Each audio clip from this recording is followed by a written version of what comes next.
मैं प्यारी सी ऐमन का साथी हूँ, उसका बस्ता। हर दम उसके साथ नजर आता हूँ मैं। वक्त के साथ साथ हम दोनों ही बड़े हो रहे हैं। मेरी और ऐमन की दोस्ती की ये प्यारी सी कहानी आधारित है मजहर अहमद के लेख पर। तो चलो सुनते हैं हमारी कहानी, ऐमन का बस्ता। मैं ऐमन का बस्ता हूँ और उसके दिन भर का साथी भी। ऐमन जब सुबह उठती है और आंगनवाड़ी केंद्र जाने की तैयारी करती है, तब मैं एक कोने से उसकी तैयारी पर नजर रखता हूँ और इंतजार करता हूँ अपनी बारी का। मैं मन ही मन खुश भी होता हूँ कि कुछ ही देर बाद मैं भी तैयार हो जाऊंगा। लगता है आ गई मेरी भी बारी।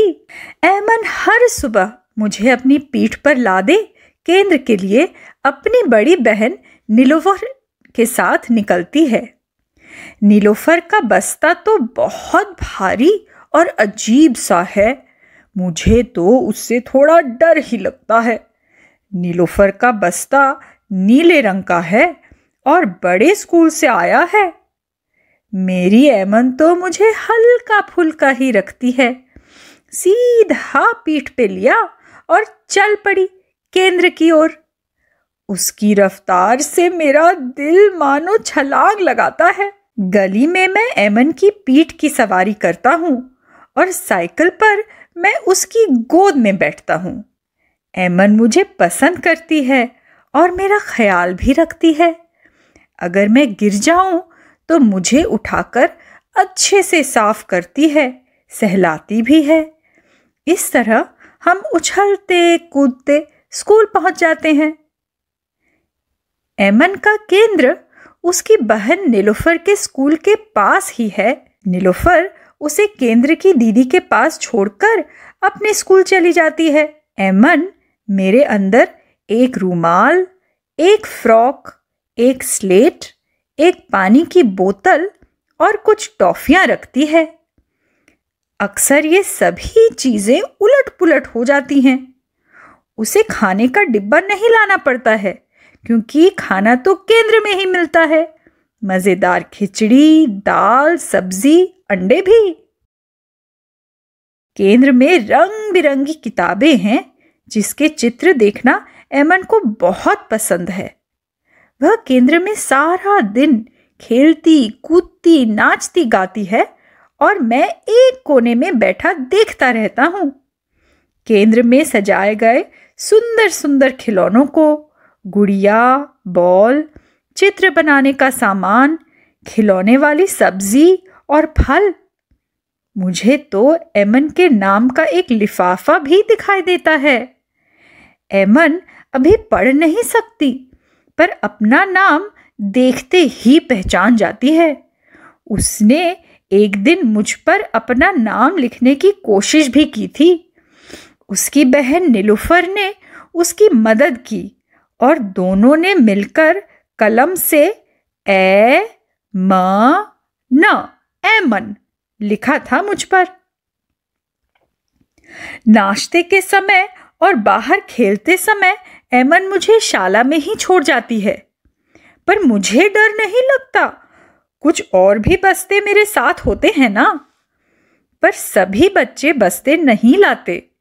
कई बच्चे तो एकदम पास रहते हैं, पैदल ही आ जाते हैं।